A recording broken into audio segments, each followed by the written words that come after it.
SSC MTS में जो अभी एग्जाम चल रहा है 2023 में, उसका एनालिसिस देखेंगे जो कि मोस्ट इंपॉर्टेंट क्वेश्चन है। ठीक है, इन क्वेश्चनों को हम लोग ट्रिक के माध्यम से बनाएंगे, वो भी मात्र 5 सेकेंड में।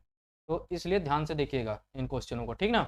चलिए हम देखते हैं। हमारा पहला क्वेश्चन है, अमित ने 5% प्रति वर्ष दर से साधारण ब्याज पर कुछ पैसे उधार लिए। उसने 4 वर्ष बाद 13,200 रुपये चुकाया। उसने जो पैसे उधार लिए हैं वह धनराशि ज्ञात कीजिए।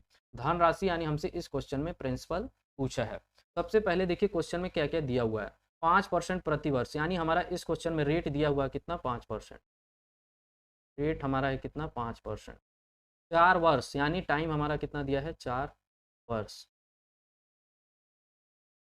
13,200 रुपये चुकाता है, यानी हमारा इस क्वेश्चन में अमाउंट दिया है कितना, 13,200 रुपये। अब क्वेश्चन में पूछा क्या है, धनराशि। धनराशि यानी हमसे इस क्वेश्चन में प्रिंसिपल पूछा है। तो ध्यान से देखिएगा इस क्वेश्चन को ट्रिक में कैसे बनाएंगे। अब देखिए 1 साल में उसको 5% का ब्याज लग रहा है, तो 4 साल में उसको टोटल कितने परसेंट का ब्याज लगेगा। 1 साल में वह 5% का ब्याज दे रहा है, तो 4 साल बाद वह कितने परसेंट का ब्याज देगा, यानी 5 चौके 20% का ब्याज उसको 4 साल में लगेगा।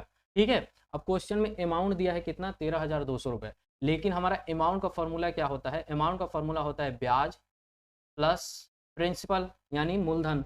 हमारा ब्याज क्वेश्चन में कितना आया है, ब्याज हमारा आया है 20%, प्लस प्रिंसिपल हमेशा हमारा कितना होता है, 100%। 20% और प्लस 100% को जोड़ेंगे तो हमारा कितना आ जाएगा, 120%।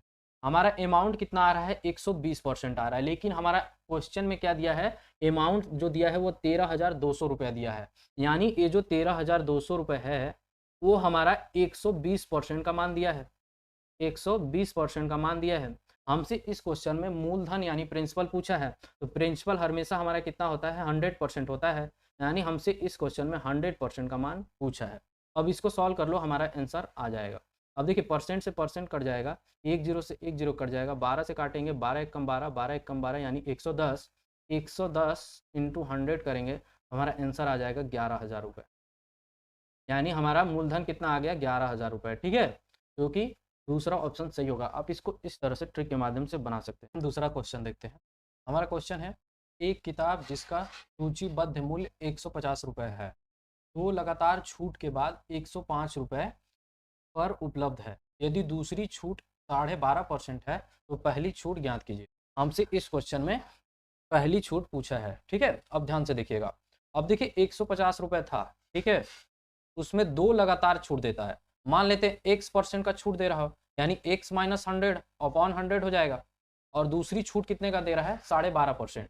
तो 12.5% का फ्रैक्शन वैल्यू क्या होता है, 12.5% का फ्रैक्शन वैल्यू होता है 1/8। यानी छूट दे रहा है 8 में 1 घटाएंगे तो कितना बचेगा, 7/8। यानी दूसरी छूट कितना दे रहा है, 7/8, और वो किसके बराबर है, 105 के बराबर है। इसको सॉल्व कर लो, हमारा आंसर आ जाएगा। अब 7 से काट लेंगे तो 7 एक कम 7 और 7 पाँचे 35, 15, यानी 15 से 150 को काटेंगे तो कट जाएगा 10 बार में, 0 से 0 कट जाएगा, यानी बचेगा कितना, 8 इंटू 10 यानी 80 हो जाएगा ये। तो x माइनस 100 इक्वल टू 80 के बराबर है।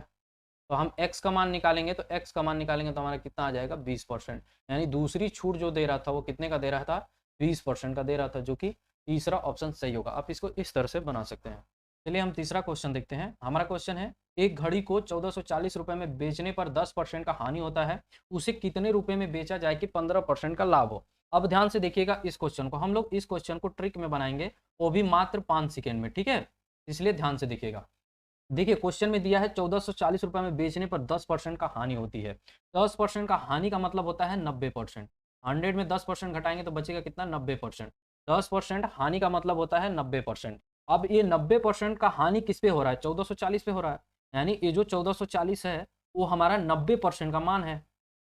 हमसे इस क्वेश्चन में पूछा है कि उसे कितने रुपए में बेचा जाए कि 15% का लाभ हो। 15% का लाभ यानी 115% होता है। ठीक है, हमसे इस क्वेश्चन में 115% का मान पूछा है। अब देखिए परसेंट से परसेंट, 0 से 0 कट जाएगा, 9 से काटेंगे, 9 एक कम 9, बचेगा यहाँ 5, यानी 9 छका 54।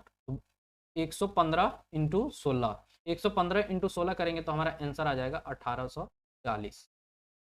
ठीक है, जो कि तीसरा ऑप्शन सही होगा। आप इसको इस क्वेश्चन को ट्रिक के माध्यम से इस तरह से बना सकते हैं। चलिए हम चौथा क्वेश्चन देखते हैं। हमारा क्वेश्चन है, एक वस्तु का अंकित मूल्य 1,000 रुपये है, और प्रत्येक पर 20% की लगातार 3 छूट दी जाती है। यदि लागत मूल्य 500 रुपए है तो लाभ या हानि प्रतिशत क्या होगा? हमसे इस क्वेश्चन में लाभ या हानि प्रतिशत पूछा है। अब ध्यान से देखिएगा, सबसे पहले इस क्वेश्चन में करना क्या है। सबसे पहले इस क्वेश्चन में हम 20% की फ्रैक्शन वैल्यू निकालेंगे। तो 20% का फ्रैक्शन वैल्यू कितना होता है? 20% का फ्रैक्शन वैल्यू होता है 1/5। ठीक है। अब क्वेश्चन में बोला है 20% की लगातार 3 छूट दी जाती है। 3 छूट यानी पहले 5 था, बाद में 1 रुपये का छूट दिया तो कितना हो गया? 4। अब 3 छूट दी जाती है, जितने छूट का बात करेगा उतने का हम पावर चढ़ा देंगे। अगर 4 छूट का बात करेगा तो 4 का पावर मतलब 4 पावर चढ़ाएंगे। अगर 2 छूट देगा तो 2 का पावर चढ़ा देंगे। हमसे इस क्वेश्चन में 3 छूट दी जाती है तो हम 3 का पावर चढ़ा देंगे। तो 5 का क्यूब कितना होता है? 125। 4 का क्यूब कितना होता है? 64। अब देखिए 125 का मान कितना दिया हुआ है क्वेश्चन में? 1000 दिया हुआ है। यानी 1000 जो है वो कितना गुना है 125 का? 8 गुना है। तो हम 64 का 8 गुना करेंगे तो हमारा कितना आ जाएगा? 512। ठीक है। लेकिन क्वेश्चन में आ कितना रहा है हमारा? 512। लेकिन क्वेश्चन में बोला है 500 रुपए। तो बढ़त कितने का हुआ है? पहले 500 था, बाद में बढ़ के 112 हो गया। तो बढ़ा कितना का? 12 रुपये बढ़ा। 12 रुपये बढ़ा किस पे? हमारा नीचे क्या आता है? लागत मूल्य यानी क्रय मूल्य आता है। यानी हमारा नीचे आ जाएगा कितना? 500 रुपये। हमसे लाभ या हानि परसेंट पूछा है, यानी हमसे इस क्वेश्चन में 100% का मान पूछा है। तो 2 जीरो से 2 जीरो कट जाएगा। जब काटेंगे 12 को 5 से तो 12 एक कम 12, 12 दूना 10 पॉइंट और 5 चौके 20, यानी 2.4% हमारा आंसर आएगा, जो कि फोर्थ ऑप्शन सही होगा। आप इसको इस तरह से बना सकते हैं। चलिए हम 5वां क्वेश्चन देखते हैं। हमारा क्वेश्चन है ए और बी सी एक कार को क्रमशः 45, 36, 60 दिनों में पूरा कर सकते हैं। उन्होंने एक साथ काम करना आरंभ किया, लेकिन 6 दिन बाद ए और बी काम छोड़कर चले जाते हैं। सी अकेले शेष कार्य को कितने दिनों में पूरा करेगा? अब चलिए हम देखते हैं हमारा क्वेश्चन को। ठीक है। अब कौन कौन था? ए था, बी था और सी। इनका कार्य कितना दिया हुआ है? 45, 36 और 60 दिया हुआ है। हम इन तीनों का एलसीएम निकाल लेते हैं। इन तीनों का एलसीएम कितना हो जाएगा? 180। एलसीएम ऐसा निकालते हैं जो कि इन तीनों नंबरों से कट जाए। ठीक है। जब 180 को 45 से भाग देंगे तो हमारे कितने बार में चला जाएगा? 4 बार में। 36 से 180 को भाग देंगे तो हमारा 5 बार में। और 180 को 60 से भाग देंगे तो हमारे कितने बार में चला जाएगा? 3 बार में। अब ये तीनों मिलके एक दिन में कितना कार्य कर रहे हैं? इनका एक दिन का कार्य निकल के आ गया। तो एक दिन में ए 4 कार्य कर रहा है और बी एक दिन में 5 कार और सी एक दिन में 3 काम कर रहा है। तो टोटल तीनों मिलके कितना काम कर रहे हैं एक दिन में?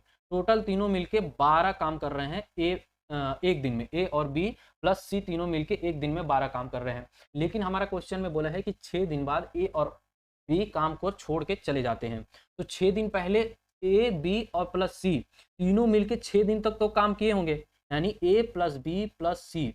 6 दिन बाद में ए और बी छोड़ के चले जाते हैं। 6 दिन पहले तो ए प्लस बी प्लस सी तीनों मिलके काम किए हैं, तो 6 दिन तक काम किए हैं। एक दिन में ए प्लस बी प्लस सी तीनों मिलके एक दिन में कितना काम कर रहे हैं? 12 काम। तो 6 दिन में टोटल कितना काम किए होंगे? तो 72 काम। 6 दिन में टोटल मिलके ए प्लस बी प्लस सी मिलके टोटल 72 काम किए थे। ठीक है। 6 दिन बाद तो ए और बी छोड़ देते हैं, लेकिन हमारा टोटल काम कितना था? 180 था।